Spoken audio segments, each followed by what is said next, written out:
En octubre de 1966 el secretario de Defensa Robert McNamara dio luz verde a lo que se conocería como el Proyecto 100.000. Consistía en reclutar para la guerra de Vietnam a aquellos candidatos que los médicos previamente habían declarado no aptos, buena parte de ellos debido a su bajo coeficiente intelectual.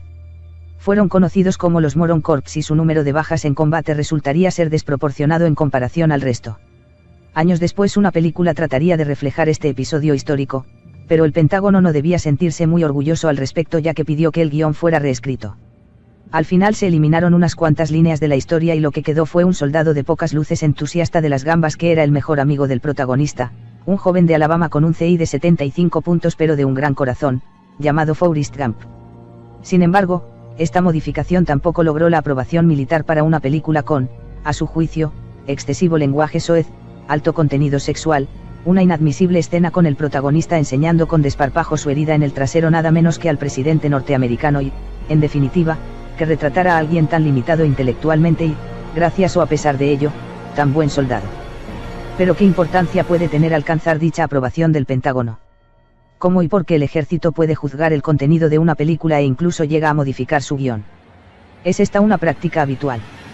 En 1927 la película Wings, con un joven Gary Cooper, pudo recrear gracias a la ayuda del ejército de Estados Unidos los combates aéreos de la Primera Guerra Mundial. Tuvo un gran éxito de público y fue además la primera en ganar un Oscar a la mejor película, lo que llevó a pensar a algunos que esa pionera colaboración entre Hollywood y las Fuerzas Armadas podría llegar a ser el comienzo de una larga amistad. Unos años después, la Segunda Guerra Mundial ofrecería la oportunidad ideal de ver hasta dónde podrían llegar juntos. En cuanto estalló la guerra en Gran Bretaña, la irreflexiva reacción inicial fue cerrar los cines, pero apenas unos días después los reabrieron, conscientes de que la batalla de la propaganda era tan importante como las que tenían lugar en el frente. En Estados Unidos, con una población inicialmente reacia a intervenir en un conflicto que les resultaba ajeno, la industria del cine en colaboración con la recién creada OWI, United States Office of War Information, dio lo mejor de sí, John Ford, John Huston, Frank Capra, William Wyler, es decir, muchos de los mejores directores de cine del mundo pasaron a dedicarse al rodaje de películas y documentales propagandísticos. También las estrellas de la pantalla colaboraron, como Humphrey Bogart e incluso personajes de dibujos animados como Tom y Jerry o el Pato Donald protagonizaron historias en las que mostrar la vileza del enemigo, estimular el patriotismo y convencer de lo justo y necesario que era participar en la guerra. Los resultados de esta alianza resultaron ser demasiado buenos como para dar la relación por zanjada una vez concluida la guerra y en 1949 el Pentágono redactó un manual, A Producer's Guide to US Army Cooperation with the Entertainment Industry, que establecía las bases de la colaboración entre el ejército y la industria del cine y creó una oficina que se encargaría de aplicarlo. Hoy en día tiene hasta página web, donde muestran los requisitos que una película, serie, videojuego o vídeo musical debe cumplir para contar con la ayuda del ejército estadounidense. La producción debe contribuir a aumentar la comprensión pública de las Fuerzas Armadas y el Departamento de Defensa. La producción debería ayudar a los programas de reclutamiento y retención de las Fuerzas Armadas. La producción debe ser auténtica en su retrato de las personas, los lugares, las operaciones militares reales o eventos históricos. Las representaciones ficticias deben mostrar una interpretación posible de la vida militar, operaciones y políticas. La producción no debe aparecer para disculpar o apoyar actividades de particulares u organizaciones que sean contrarias a la política de gobierno de los EU. El productor debe estar de acuerdo en firmar y cumplir el acuerdo de producción IDODI 5410.16, recibirá copias de ambos documentos al comienzo de la colaboración. Los activos militares solicitados deben estar disponibles cuando sea necesario. De manera que si una producción supuestamente reúne estas condiciones tendrá acceso a bases militares, submarinos y portaaviones que utilizar como escenarios de rodaje, podrá utilizar helicópteros, tanques o cualquier otro vehículo o arma durante la filmación e incluso dispondrá de los propios soldados como extras de la filmación. Todo esto supone un ahorro de millones de dólares para las productoras, que a cambio solo tienen que enviar a dicha oficina el guión, y estar dispuestas a realizar en él todas las modificaciones que sean requeridas para lograr su aprobación. Pero no sería esto una forma de censura. En teoría las productoras son libres para aceptar o no dicha colaboración, claro, pero la diferencia en el coste es tan grande que en bastantes casos renunciar a ella impediría realizar la película. Se trata por lo tanto de una forma de subvención con fondos públicos que promueve determinado discurso y dificulta mucho la existencia de voces alternativas. El periodista David L. Raab, nominado en varias ocasiones al Pulitzer y colaborador del New York Times entre otros medios, tiene publicado un libro, Operación Hollywood, en el que recoge numerosos testimonios de catedráticos de derecho norteamericanos que estiman que esta práctica es inconstitucional y atacaría de lleno la primera enmienda, en la que se garantiza la libertad de expresión. ¿Por qué ha funcionado entonces durante más de 6 décadas hasta llegar a la actualidad? La respuesta que él mismo da es porque nadie ha llevado aún a juicio al ejército por ello.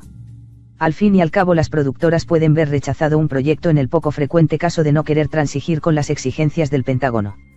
Pero tal vez en el siguiente proyecto sí cuenten con su ayuda, así que mejor no agitar demasiado las cosas. De manera que en una relación a largo plazo dicho arreglo acaba funcionando para ambas partes. Uno de los productores de Transformers, Ian Bryce, lo explicaba así. Sin el extraordinario apoyo militar que hemos conseguido habría sido una película completamente diferente. Una vez obtienes la aprobación del Pentágono, has creado una situación win-win. Queremos cooperar con el Pentágono para mostrarlos en su lado más positivo, y el Pentágono quiere proporcionarnos los recursos para ser capaces de hacer eso. Otro productor, Jerry Bruckheimer, comentó en cierta ocasión este asunto: no te van a prestar su equipo y su personal si les vas a dejar mal parados. Uno no deja entrar en su casa a alguien si sabe que la va a destrozar. Pues es lo mismo. Pero hay ahí un matiz en el que no parece haber reparado: no es su equipo y su personal. No es una organización privada libre de perseguir sus propios fines. Se trata de una institución pública sufragada con el dinero de todos los contribuyentes, los que apoyan al ejército y sus intervenciones en el extranjero, y también quienes lo critican. Como hemos visto antes, una de las condiciones exigidas es que la producción no debe aparecer para disculpar o apoyar actividades de particulares u organizaciones que sean contrarias a la política de gobierno de los EU. Pero aquellos contrarios a la política del gobierno de turno también pagan impuestos y tienen tanto derecho a expresarse o ver expresados sus puntos de vista como quienes la apoyan. Sea como fuere, resulta muy curioso ver qué películas han gozado de tal colaboración, cuáles no, y, muy especialmente, ver los motivos que se adujeron en cada caso y qué cambios se solicitaron. Un aspecto al que también prestó atención el citado periodista en un exhaustivo proceso de documentación. Los malos son canadienses y un marine no se ir con bailarinas de striptease. Como hemos visto, uno de los requisitos es que la producción debe ser auténtica en su retrato de las personas, los lugares, las operaciones militares reales o eventos históricos. Las representaciones ficticias deben mostrar una interpretación posible de la vida militar, operaciones y políticas. Sin embargo, el proyecto 100.000 fue real y eliminar las alusiones a él uno de los requisitos para una colaboración que finalmente no llegó a producirse, lo que da a entender que los términos realismo y autenticidad pueden llegar a ser bastante elásticos. En GoldenEye, por ejemplo, un almirante que acaba colaborando con los malos era estadounidense en la versión original. Eso no fue admitido, los de Estados Unidos son incorruptibles, y pasó a ser francés, pero posteriormente otra escena requería para su rodaje en Montecarlo a la Armada francesa. Como en todas partes cuecen habas, ellos tampoco vieron bien que dicho personaje fuera de su nacionalidad y finalmente el cómplice de los malos pasó a ser canadiense. Pero en este mundo no existen razones lo suficientemente pintorescas como para no ser sostenidas con plena seriedad. En la película Independence Day la expresión, machaquemos a esos cabrones, de Will Smith refiriéndose a los extraterrestres no era considerada acertada, ni tampoco que tuviera por pareja a una bailarina de striptease. No parece descabellado suponer que de entre el 500.000 de soldados con el que cuenta el ejército estadounidense alguno habrá con esa circunstancia personal. Pues dice el Pentágono que no, que representar tal cosa no es realista. Ni siquiera posible. Pero lo que menos le gustó fue que los extraterrestres destruyeran con tanta facilidad a las tropas americanas y que el héroe resultara ser al final un piloto de avioneta alcohólico. Así que finalmente la ayuda militar no se produjo e Independence Day resultó más cara, pero su integridad artística no fue mancillada. Es decir, pudo haber llegado a ser peor. Pero otras películas ni siquiera pudieron llegar a rodarse debido a un guión que no satisfacía tales intereses propagandísticos. Fue el caso de Countermeasures, en la que Geena Davis iba a protagonizar a una psicóloga a bordo de un portaaviones que se vería implicada en una trama de crímenes, abusos sexuales y venta secreta de armas a Irán. Con semejante historia lo tenía complicado para pasar el filtro y no había modificación del guión capaz de corregirla. Aunque lo curioso del asunto es que a continuación la productora pidió ayuda a la Armada Española, para rodar la película en el portaaviones Príncipe de Asturias. Al haber sido previamente echada atrás por el ejército norteamericano, las autoridades de nuestro país tampoco dieron el visto bueno. El guión de Marea Roja también fue rechazado de forma fulminante, puesto que resulta inconcebible un motín a bordo de un submarino equipado con armas nucleares. Aunque en este caso el desdichado Tony Scott pudo rodarla usando decorados.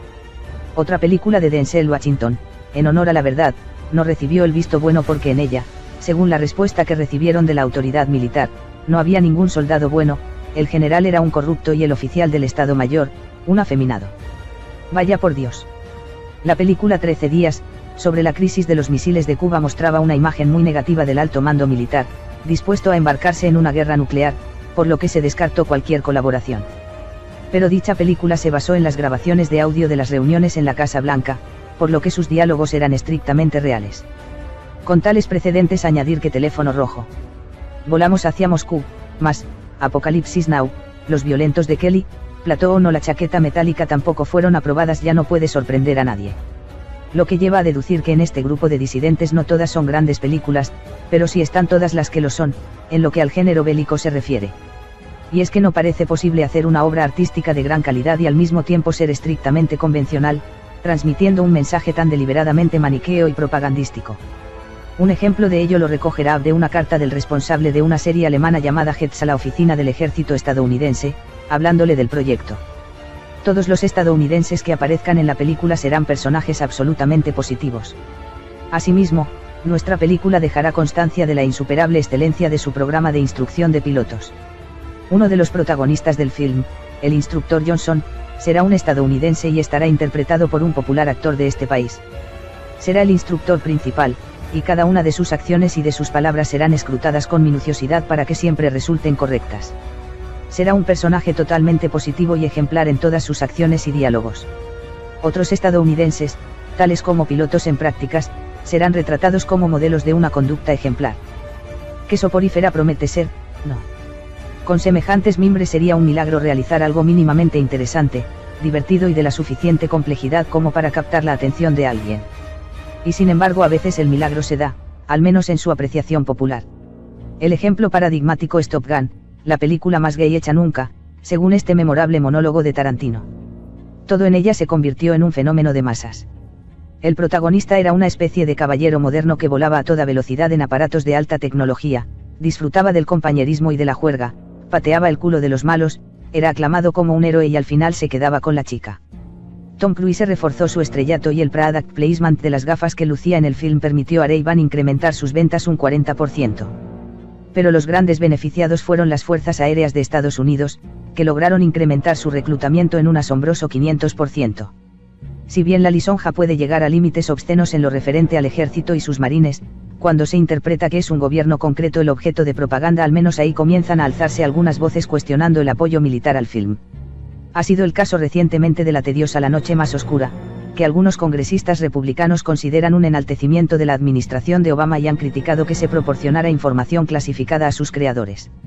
Curiosamente fue nominada al Oscar a la mejor película, un premio que fue otorgado a otra, Argo, que recreaba una operación de la CIA, por la mismísima esposa del presidente desde la Casa Blanca. Lo cual permite intuir que el funcionamiento de este conglomerado de intereses públicos y privados, de entretenimiento y propaganda, sigue funcionando actualmente a pleno rendimiento.